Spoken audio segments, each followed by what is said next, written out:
Hi hello everyone, నేనైతే night pakodi వేసాను కదా, పకోడీ వీడియో అయితే పోస్ట్ చేశాను కదా. అదే పకోడీతో అయితే నేను మళ్ళీ కొంచెం కర్రీ అయితే తయారు చేశాను. సూపర్గా ఉంటుందండి ఇది కర్రీ. కాకపోతే నేను ఉల్లిపాయ పకోడీ చేశాను కదా, లాస్ట్లో కొంచెం ఎక్స్ట్రా పిండి అయితే వేసాను. ఉల్లిపాయల్లోని కొంచెం శనగపిండి ఎక్కువ ఉంటే టేస్ట్ బాగుంటుంది పకోడీకి అయితే. పకోడీ కర్రీకి అయితే ఒక ఆనియన్స్ అయితే తీసుకున్నాను, మిర్చి తీసుకున్నాను. అవి చిన్న చిన్న ముక్కలుగా కట్ చేసుకుందాం. ఇందులో కొంచెం గరం మసాలా అవి వేయాలి. నేను ఏ మసాలాలు అయితే వేయలేదండి. చిన్న ముక్కలుగా పచ్చిమిర్చి ఉల్లిపాయలు తీసుకొని కట్ చేస్తే 2 టమాటాలు కూడా చిన్న చిన్న ముక్కలుగా అయితే కట్ చేస్తానండి. మనం పిండి వేసుకునేటప్పుడు కొంచెం పిండి ఎక్కువ ఉన్నదైతే పకోడీ కర్రీకి అయితే సూపర్గా ఉంటుందన్నమాట. నాకు ఓన్లీ ఆనియన్స్ పకోడీ గట్టి లాస్ట్లో వాయి ఉంటుంది కదా, మనకు ఆ లాస్ట్ వాయిలో అయితే కొంచెం పిండి అయితే యాడ్ చేసి మళ్ళీ తీసుకున్నాను నేను. ఇంకా ఎక్కువ శనగపిండి ఉంటే పకోడీ కూర అయితే చాలా టేస్టీగా ఉంటుంది.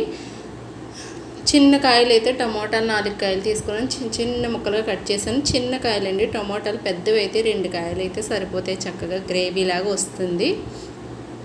మనకి బాగా చిన్నవి కట్ చేయాలి, లేదంటే మిక్సీ పట్టేసుకుంటే ఇంకా బాగుంటుందండి. ఇవైతే టమోటాలు. ఆనియన్స్ అయితే చూస్తారా, ఆయిల్ వేసి అయితే వేపేసి గోల్డెన్ కలర్ వస్తాయి కదా. ఇందులో కొంచెం చక్కగా సాల్ట్ అయితే యాడ్ చేసేస్తే కొంచెం దగ్గరికి అయితే అయిపోతుంది.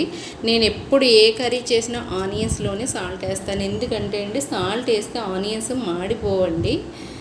టమాటా ముక్కలు కూడా యాడ్ చేస్తాం కదా, ఇంకో కొంచెం సాల్ట్ ఇందులో కూడా వేసేసామంటే చక్కగా దగ్గరికి అయితే అయిపోతుందండి. సరిపడగే ముందు కొంచెం సాల్ట్ వేసాను కదా. ఏ కూరనా లాస్ట్లో సాల్ట్ అయితే వేయనండి. నేనైతే ఫస్ట్ ఆనియన్స్లోనే అయితే యాడ్ చేసేస్తాను.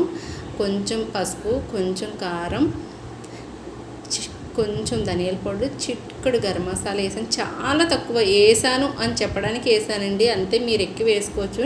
నేను మసాలా చాలా తక్కువ తీసుకుంటున్నాను కాబట్టి ప్రజెంటు తక్కువ అయితే వేసినట్టే చూపించాను. ధనియాల పౌడర్ మసాలా అయితే వేయలేదండి. ధనియాల పౌడర్ చిటికెడు వేసాను, అది కూడా చిన్న ఐస్ క్రీమ్ స్పూన్లు ఉంటాయి కదా, దానిలో సగం వేసాను. దగ్గరికి అయిపోయింది కదా, వాటర్ కూడా యాడ్ చేసాను. కొంచెం కరివేపాకు కూడా యాడ్ చేసుకోండి. ఇందులో కొత్తిమీర కూడా యాడ్ చేసుకోండి. నేనైతే అన్నీ స్కిప్ చేశాను, నా దగ్గర లేవు. వాటర్ వేసే దగ్గరికి అయిపోయింది కదా, అంతేనండి. పకోడీ ముక్కలు అయితే యాడ్ చేస్తాం కదా, జస్ట్ వేసిన 2 నిమిషాలు కూడా అక్కర్లేదండి, దించేస్తే సరిపోతుంది. మనకి చాలా బాగుంటుందండి టేస్ట్ అయితే. ఇది రైస్లోకి కానీ చపాతీలోకి కానీ చాలా బాగుంటుంది. ఒకసారి ట్రై చేసి ఎలా ఉందో నాకైతే కామెంట్ చేయండి.